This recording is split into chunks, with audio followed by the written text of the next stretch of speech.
बीच घने वन से लगे एक छोटे से आश्रय में अंजना रहती है। हर सुबह अंजना मौन व्रत लेकर उठती, अल्प से भी अल्प आहार लेती और शांति से अपने देवस्थान को सजाकर पूरे दिन की थकान को प्रार्थना में गलने देती।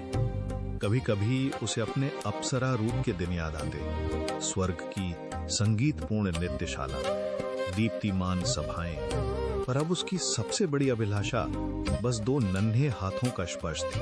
हे महादेव, यदि कभी मेरे तप में सच्चाई दिखे, मुझे ऐसा पुत्र दीजिए जो तेजस्वी हो।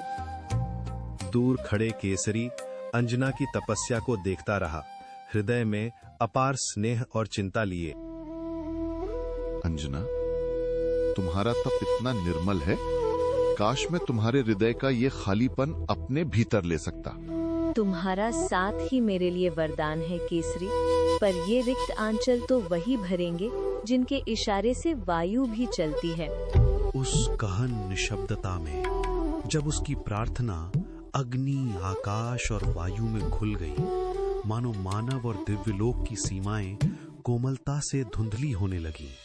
सभी ऋषि और देव देखते हैं कि पृथ्वी पर अधर्म की छाया गहराती जा रही है और वे एक ऐसे सहायक की कामना करते हैं जो धर्म की रक्षा कर सके। भगवान, पृथ्वी पर अधर्म दिन प्रतिदिन बढ़ रहा है। एक ऐसे दिव्य बालक की आवश्यकता है जो हंसते हुए भी धर्म की रक्षा कर सके। समय आ गया है। मेरी शक्ति का अंश एक भक्त माता के गर्भ में उतरकर धर्म की रक्षा करेगा।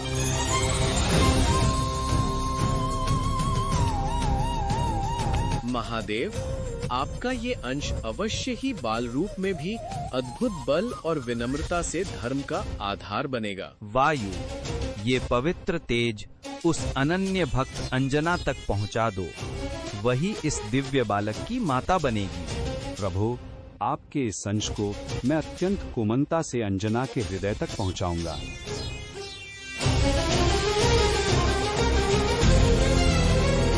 उधर वायुदेव दिव्य तेज को लेकर स्वर्ग से उतरते हैं, इधर पहाड़ों के बीच अंजना थकी दे लेकिन अडिग मन से फिर एक बार अपनी पूजा में लीन है।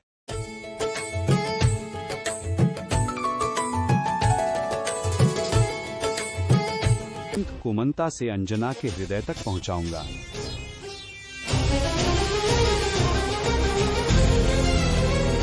उधर वायुदेव दिव्य तेज को लेकर स्वर्ग से उतरते हैं, इधर पहाड़ों के बीच अंजना थकी दे लेकिन अडिग मन से फिर एक बार अपनी पूजा में लीन है।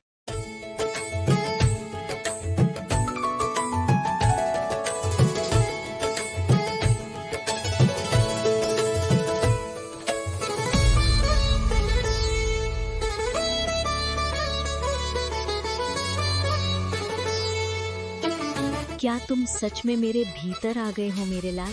तुम्हारा हर स्पंदन मेरी प्रार्थनाओं का उत्तर लगता है। अंजना, तुम थकी हुई लग रही हो, सब ठीक है ना? मैं ठीक हूँ केशरी, तुम्हारे घर एक जीवन आ रहा है, हमारे घर एक बालक आने वाला है। देवताओं की कृपा है अंजना, ये बालक हमारे ही नहीं पूरे वन का रक्षक होगा, मैं महसूस कर सकता हूँ।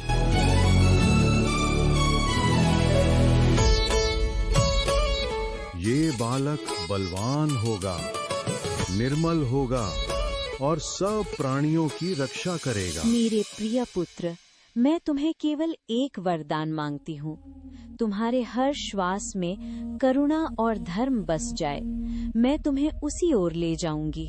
हे देवों, मुझे इतना धैर्य और बल देना कि इस बालक को न्याय, साहस और अनुशासन का सच्चा मार्ग दिखा सकूं।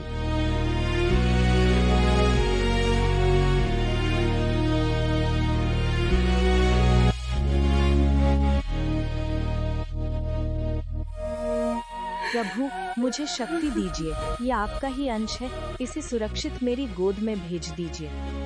अंजना, तुम अकेली नहीं हो, हमारा पुत्र देवताओं की कृपा है, बस थोड़ी और हिम्मत रखो। डरो मत अंजना, मेरा अंश तुम्हारी गोद में आने को है, ये जन्म स्वयं धर्म की श्वास है।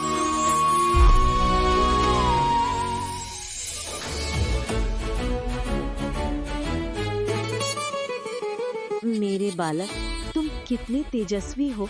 प्रभु, ऐसी कृपा, मैं इसे हर पल धर्म की ओर ही ले जाऊंगी। वन के रक्षक, योद्धा पुत्र, फिर भी मेरी गोद का नन्हा बालक, तेरे हर श्वास की रक्षा मेरी प्रतिज्ञा है। हे देव, इसे तुमने भेजा है। इसका हर खेल, हर श्वास तुम्हारी सेवा बने। बस इतनी कृपा बनी रहे।